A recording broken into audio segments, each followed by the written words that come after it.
आज हमारे ऊपर ये इल्जाम लगाया जाता है कि ये बरेली वाले, ये बरेली के मानने चाहने वाले, ये मुहर्रमदारी की बहुत मुखालफत करते हैं। हमारे पर ये इल्जाम है कि हम मुहर्रमदारी की मुखालफत करते हैं। खुदा की कसम, हम मुहर्रमदारी की मुखालफत नहीं करते हैं। हम तो मुहर्रमदारी के नाम पर इस्लाम में जो खुराफात शामिल हो रही हैं, उन खुराफात की मुखालफत करते हैं। बेशक हक है। अगर मुहर्रमदारी करना है आपको तो आला हजरत ने कहीं मना नहीं किया। आला हजरत फाजिले बरेलवी तो फरमाते हैं कि करबला शरीफ का सही रवायात से सही नक्शा जो साबित है, बनाकर बरकत के लिए अपने घरों में रखो। ये ताजिया सही नक्शा करबला शरीफ का इमाम हुसैन के रोजे का जो सही नक्शा सही रवायात से साबित है। आजकल तो इंटरनेट है, यूट्यूब है, आजकल कौन सही रवायात ढूंढने जा रहा है। आला हजरत फरमाते हैं कि सही रवायात से करबला शरीफ का सही नक्शा जो सही रवायात से साबित है, बनाकर बरकत के लिए अपने घरों में रखो। आला हजरत ने ये नहीं फरमाया कि डगर डगर, नगर नगर, शहर शहर, करिया करिया, बस्ती बस्ती, गांव गांव, मेन मेन, गली गली, दरवाजा दरवाजा उसको घुमाओ और शराबे पी पी कर सीना को भी करो। हम जिंदे जावेद का मातम नहीं करते। मैं आपसे कहना चाहता हूं, मुहर्रमदारी करना, मैं मुहर्रमदारी ही की बुनियाद पर जिंदा बैठा हूं। आप कहेंगे या अल्लाह, ये मुहर्रमदारी से कैसी जिंदगी मिलती है। आला हजरत फाजिल बरेलवी अपनी किताबों में लिखते हैं और इस रवायत को हजरत इमाम ज़ैनुल आबिदीन जनाब मुहम्मदुर रसूलुल्लाह सल्लल्लाहु अलैहि वसल्लम से रवायत करते हैं कि 10 मुहर्रम को, यौम आशूरा को, जो दुआए आशूरा पढ़ लेगा उसकी 1 साल की जिंदगी का बीमा हो जाएगा। फरमाते हैं कि जो 10 मुहर्रम को, यौम आशूरा को, जो दुआए आशूरा पढ़ लेगा उसे उस साल मौत नहीं आएगी। और फिर फरमाते हैं कि अगर उस साल मौत आना मुकद्दर है तो हालात ऐसे पैदा हो जाएंगे कि वो दुआए आशूरा पढ़ ही नहीं सकता। मैं आपसे कहना चाहता हूं कि मेरा एक एक्सीडेंट हुआ, जबरदस्त एक्सीडेंट। कौन नहीं जानता कि मेरे दोनों पैर भी टूट गए, मेरे फ्रेम की हड्डी टूट गई, पसलियां टूट के गुर्दे में घुस गई, सारा खून बह गया। हॉस्पिटल वाले लेने को तैयार नहीं कि इसमें है क्या। हीमोग्लोबिन 7 के नीचे आ गया और जब 11 हो जाता है तो इंसान मौत की तरफ चला जाता है। इनका तो 6 के करीब आ गया, 7 क्रॉस कर चुका है, ये बचेंगे नहीं, इनको लेके जाओ। मैं बेहोश तो था। देखिए हमारे सैयद साहब क़िबला तशरीफ ला रहे, एक नारा तो लगा, नारे तकबीर, नारे तकबीर, नारे रिसाला, नारे रिसाला। हजरत अल्लामा मौलाना सैयद आमिर मसूदी साहब क़िबला, पैगाम शहीद आज़म, नारे हैदरे, मसलक आला हजरत, इमाम इश्क मोहब्बत, इश्क मोहब्बत। हज़रत मौलाना सैयद आमिर मसूदी साहब क़िबला तशरीफ़ ले आए हैं। मैं सोचता हूँ कि तकरीर में अपनी ख़त्म कर दूँ। और अच्छा चलिए, इनका इशारा हो रहा है कि जो जुमले बोल रहा था मैं वो पूरे कर दूँ। और वासिक बेग साहब कहाँ हैं? गाड़ी तैयार रखें, ट्रेन का भी टाइम हो रहा है। हाँ, गाड़ी तैयार रखिए। हज़रत, मैं एक वाक़या बयान कर रहा था, इजाज़त हो तो बयान कर दूँ। मुझे ज़रा बहुत जल्दी में ट्रेन पकड़ना है। तो मैं अर्ज़ ये कर रहा था कि किसी सूरत से एक डॉक्टर ने मुझे एडमिट किया। 3 दिन तक कोई मुझे दवा नहीं दी गई, सिर्फ पेन किलर इंजेक्शन दिए जाते रहे, बेहोशी के आलम में पेन किलर दर्द रोकने के। और ये बचेंगे ही नहीं, इनका इलाज करके क्या करेंगे हम, हमारा हॉस्पिटल बदनाम होगा, हम इसलिए इलाज नहीं कर सकते इनका। अब 3 दिन के बाद जब मुझे होश आया कुछ, तो मैंने डॉक्टर से कहा, डॉक्टर साहब आपको जो इलाज करना है कर लीजिए, मुझे इस साल मौत नहीं आएगी, मैं मरूंगा नहीं। सुभान अल्लाह, सुभान अल्लाह, वाह वाह, क्या बात है। डॉक्टर ने कुछ इलाज शुरू किया। जब मैं कुछ बोलने के लायक हुआ और कुछ मेरे पेट में नलकियों के जरिए से डाला जाने लगा, और जब मेरे अंदर कुछ ताकत आई, बोलने के लायक हुआ, तो डॉक्टर ने मुझसे पूछा कि मौलवी साहब क्या आप देख कर आए कि इस साल आपको मौत नहीं आएगी?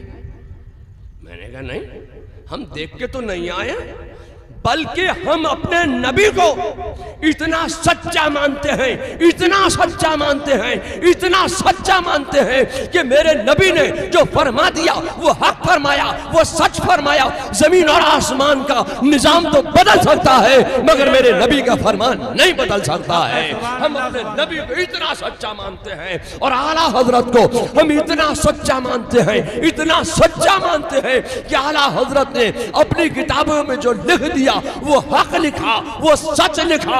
हजरत इमाम ज़ैनुल आबिदीन से रवायत है कि 10 मुहर्रम को, यौम आशूरा को, तुलूए आफ्ताब से लेकर गुरूबे आफ्ताब तक जो दुआए आशूरा पढ़ लेगा, उससे उस साल मौत नहीं आएगी। सुभान अल्लाह, सुभान अल्लाह। मुहर्रमदारी करना है तो ऐसी मुहर्रमदारी करो। ये क्या कि शराबे पी पकर उठा उठा के गली में घुमाओ इमाम हुसैन के मुकद्दस रोज़े को, वो तो घर में रखने की चीज है, बरकतों वाली चीज है, अज़मतों वाली चीज है, रहमतों वाली चीज है, नेमतों वाली चीज है। उन बरकत वाली चीजों को तुम नालियों के किनारे ले लेकर शराबे पी पकर घुमाओगे। मुहर्रमदारी करना है तो ऐसी मुहर्रमदारी करो कि जो तुम्हारे भी काम आए, तुम्हारी नस्लों के भी काम आए। मुहर्रमदारी करना है तो ऐसी मुहर्रमदारी करो, सबीरे लगाओ, खिचड़े पकाओ, गरीबों को खिलाओ, मिस्कीनों को खिलाओ, यतीमों को खिलाओ, बेवाओं को खिलाओ, बेसहारा लोगों को खिलाओ, तोलबा को खिलाओ, उलमा को खिलाओ। जितना खिलाओगे उतनी बरकतें मिलती चली जाएंगी। अल्लाह को खाने खिलाने की अदा बहुत पसंद है। कली जिसमें हुसैन और हसन फूल, क्या बात रजा उस चमनिस्ताने करम की, जहरा है कली जिसमें हुसैन और हसन फूल। सुभान अल्लाह, सुभान अल्लाह। और कत्ले हुसैन असल में मर्गे यजीद है। इस्लाम जिंदा होता है हर करबला के बाद। हजरात, अगर मारके करबला रोनुमा ना हुआ होता तो आज जो इस्लाम अपनी सही शक्ल सूरत के साथ हमारे और आपके दरमियान तक पहुंचा है, ये हजरत इमाम हुसैन के मुक़द्दस लहू की बरकत है कि यजीद इस्लाम की तस्वीर को बिगाड़ देना चाहता था। यजीद सुन्नत मुस्तफ़ा का मजाक उड़ा रहा था। जब यजीद सुन्नत मुस्तफ़ा का मजाक उड़ा रहा था तो हजरत सैयदना इमाम हुसैन खड़े हुए और उन्होंने यजीदी बढ़ती हुई यजीदियत को करबला के मैदान में मिटा कर रख दिया। यजीद जिसको मिटाना चाहता था वो जिंदा हो गया, और जो मिटाना चाहता था वो हमेशा के लिए मिट गया। और हुसैन घर घर पहुंच गए।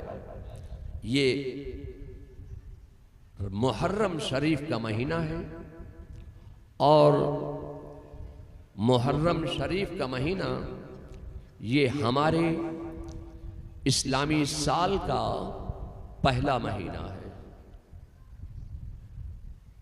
और हमारे इस्लामी साल का आखिरी महीना माह ज़ुल्हिज है। इसकी 10 तारीख को कुर्बानी है। मुहर्रम शरीफ जो इस्लामी साल का पहला महीना, इसकी भी 10 तारीख को कुर्बानी है। तो हमारा इस्लामी साल शुरू होता है तो कुर्बानी से और खत्म होता है तो कुर्बानी पर। गोया हमारी इब्तिदा भी कुर्बानी से है और इंतहा भी कुर्बानी पर। ये हमारे इस्लामी साल का पहला महीना है। लोगों, आपने बकरियों की पैदावार को देखा है कि बकरियां साल में कई बार भी आती हैं? एक बार। कई बच्चे भी आती है? 2। और आप अपने सिर्फ एक कस्बा औरई में सुबह से शाम तक कितनी अल्लाह के नाम पर कुर्बान कर देते हैं? आपको कुछ इसका अंदाजा है?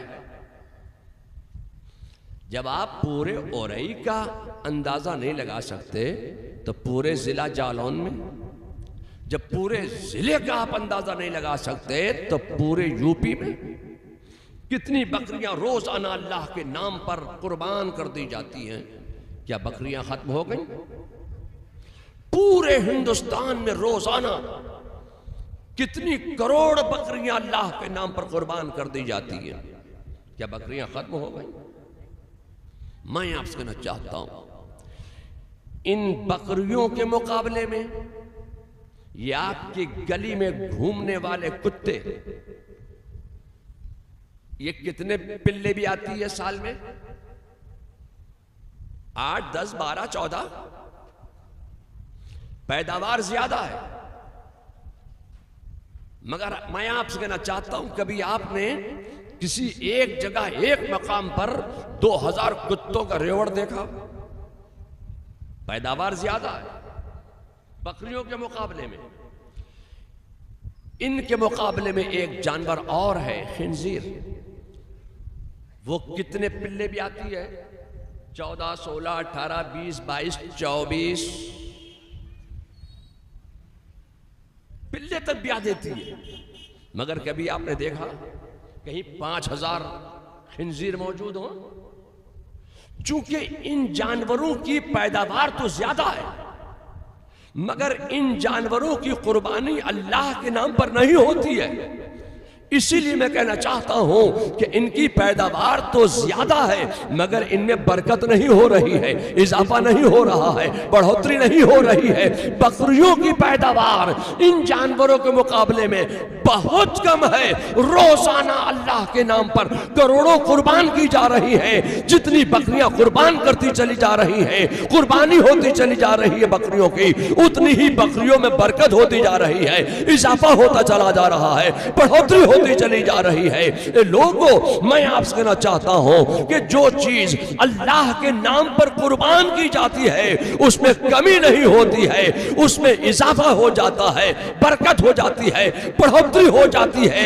आज दुनिया में कितना ही मुसलमानों को अल्लाह के नाम पर कुर्बान कर दिया जाए, कितना ही हिंदुस्तान में मुसलमानों को अल्लाह के नाम पर कुर्बान कर दिया जाए, जितना अल्लाह के नाम पर मुसलमान कुर्बान हो रहा है उतनी ही मुसलमानों में बरकत होती जा रही है, इजाफा होता जा रहा है, बढ़ोतरी होती चली जा रही है। जो चीज अल्लाह के नाम पर कुर्बान होती है उसमें कमी नहीं होती, उसमें बरकत हो जाती है, इजाफा हो जाता है। आला हजरत फाजिल बरेलवी की बारगाह में एक सवाल आया कि शरीयत में ज़कात क्या है? शरीयत की ज़कात क्या है? तो आला हजरत फरमाते हैं कि शरीयत की ज़कात ये है कि तुम्हारे पास 40 रुपये हैं तो 40 रुपयों में से 1 रुपया अल्लाह की राह में कुर्बान कर दो। ये है शरीयत की ज़कात। 40 में से 1, ये शरीयत की ज़कात है। फिर सवाल हुआ कि हुजूर तरीक़त की ज़कात क्या है? तो फरमाते हैं कि तरीक़त की ज़कात ये है कि तुम्हारे पास 40 हैं तो 40 में से 39 अल्लाह की राह में कुर्बान कर दो, अपने पास 1 रख लो। ये कितनी कठिन राह है, ये जितनी कठिन राह है, उस राह को आज लोगों ने उतना ही आसान बना दिया। जिसको कोई काम ना मिलता हो वो तरीकत की राह पे निकल पड़े। बाल उलझा लिए, नाक में लौंग पहन ली, कानों में बालियां पहन ली, हाथों में कड़े पहन लिए। तुझे अल्लाह ने मर्द बनाया था, तू क्या बनना चाहता है?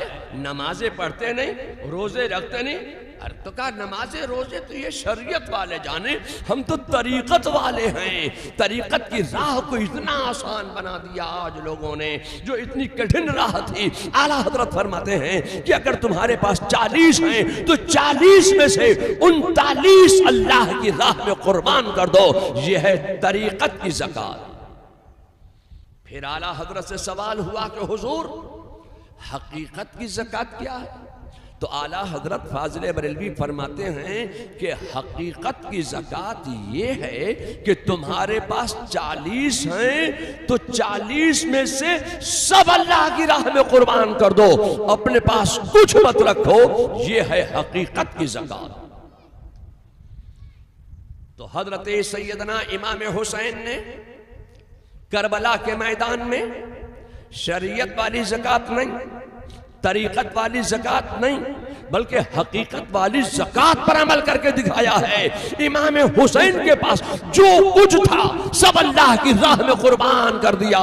जब इमाम हुसैन ने सब अल्लाह की राह में कुर्बान कर दिया तो अल्लाह ने हुसैन के नाम में ऐसी बरकत रख दी है कि जो हुसैन का नाम लेता जा रहा है उसे भी बरकतें मिलती चली जा रही हैं। इमाम हुसैन ने करबला के मैदान में अपने मानने चाहने वालों को कुर्बान कर दिया, अपनी आलो औलाद को कुर्बान कर दिया, अपने दोस्तों अहबाब को कुर्बान कर दिया, अपने अजीज़ों अकारिब को कुर्बान कर दिया, अपने अहले बैत को कुर्बान कर दिया। अब बची अपनी जान, वो भी इमाम हुसैन ने अल्लाह की राह में इस्लाम की तरक्की और बका और इस्तेहकाम के लिए अपनी जान की अल्लाह की राह में कुर्बान कर दिया। अब मैं आपसे कहना चाहता हूं कि करबला के मैदान से एक इमाम ज़ैनुल आबिदीन ही तो जिंदा सलामत बचकर आए थे। क्या हुसैन की आल खत्म हो गई? क्या आले हुसैन खत्म हो गए? क्या आले हसन खत्म हो गए? एक हजरत इमाम ज़ैनुल आबिदीन ही जिंदा सलामत करबला के मैदान से वापस आए थे।